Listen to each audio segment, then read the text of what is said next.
Hello world! Welcome to my channel Filipino Life TV. I am Filipino and this is my life. Check it out! Come on guys.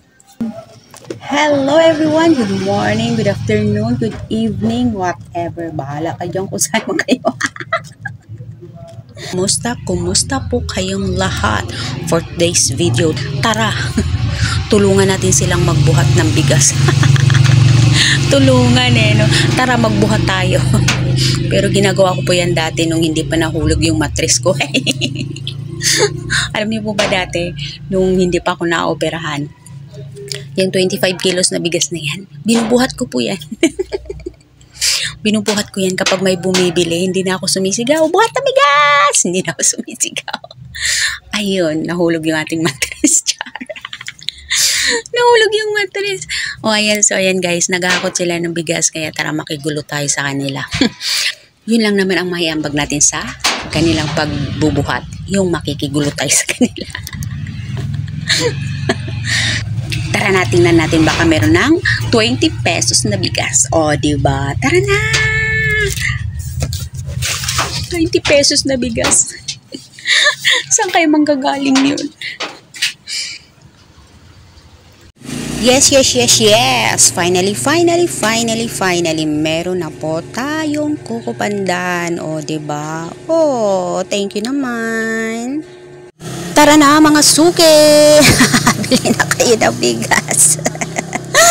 Ay, nako, guys. So, ayan, guys. After ng mga ilang linggo, ayan, nagkaroon na ulit kami ng stock ng kukupandan. Nagbalik normal na yung stock nila sa rice mill, no? Meron na ulit sila. So, mga ilang linggo din po yun na pahirapan ang pagbili ng kukupandan kasi nga parang hinuhold nila, or ang sabi po kasi nila, nadidelay daw yung shipment dahil po sa bagyo. So, ng mga nakaraang linggo, diba, meron pong bagyo.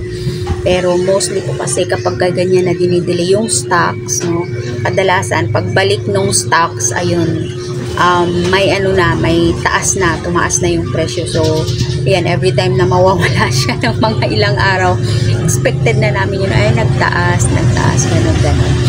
So, yun, medyo nagtaas siya ng 30 pesos per sack. So, dagdag reklamo din yan ng mga ng mga suki natin. So, ayun. So, pag nagtatanong po sila kung magkano yung price, ngingiwi sila kapag narinig nila na tumaas ng 30 pesos, ganyan. Kasi kami naman po kasi, kung magkano po yung tinaas, yun lang din yung pinapatong namin.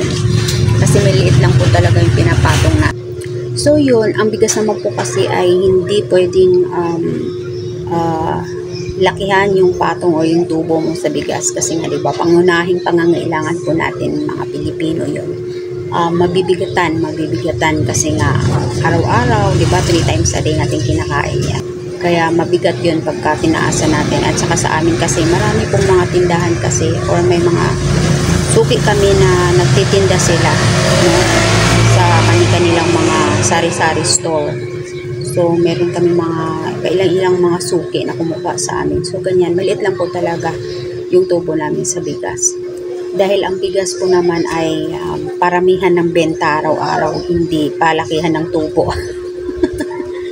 Diba? Kasi sa dami-dami ng nangangailangan ng bigas sa araw-araw, talagang maghahanap po sila ng mas mababang presyo. So, ganun po yung kalakaran sa pagbibigas. Talagang paramihan ng benta, hindi palakihan ng tubo.